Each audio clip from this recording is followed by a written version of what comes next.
Wow! Cinema super! ఆహా! మాటలు లేవు, మాట్లాడుకోవటాలు లేవు అనే డైలాగ్ ఈ సినిమాకి బాగా సూట్ అవుద్ది. సినిమా బాగా ఏడిపించింది భయ్యా. నిజంగా ఇది కల్పిత కథనే కావచ్చు, కానీ ఒక నిజ జీవితంలో ఏ బాధలు, కష్టాలు లేని లైఫ్‌లో తల్లికి గానీ, తండ్రికి గానీ ల్యుకేమియా లాంటి క్యాన్సర్ రావడం అనేది మహా ఘోరం. నిజంగా దేవుడికి న్యాయం అనిపించదు.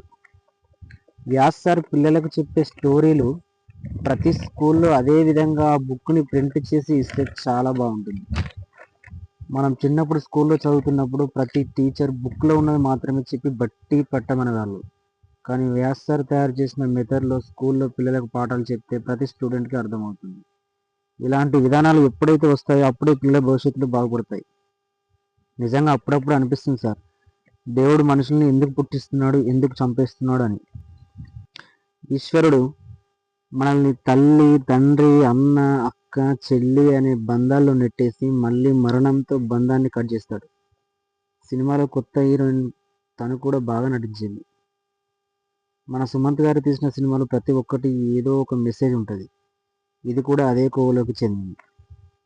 ఓకే ఫ్రెండ్స్, మీరు మూవీ చూడకపోతే అమెజాన్ ప్రైమ్లో ఉంది, డౌన్లోడ్ చేసుకొని చూడండి. మీకు మూవీ ఎలా అనిపించిందో మాతో షేర్ అండ్ కామెంట్ చేయండి.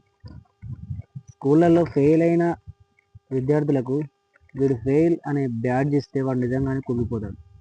ఇలాంటివి ఇంకా స్కూళ్ళల్లో ఇలానే చేస్తున్నారు. ఈ బట్టి పట్టే పద్ధతి, ఫెయిల్ అయితే ఫెయిల్ అనే బ్యాడ్జ్ ఇవ్వడం, ఈ పద్ధతులు ఎప్పుడు మారుతాయి?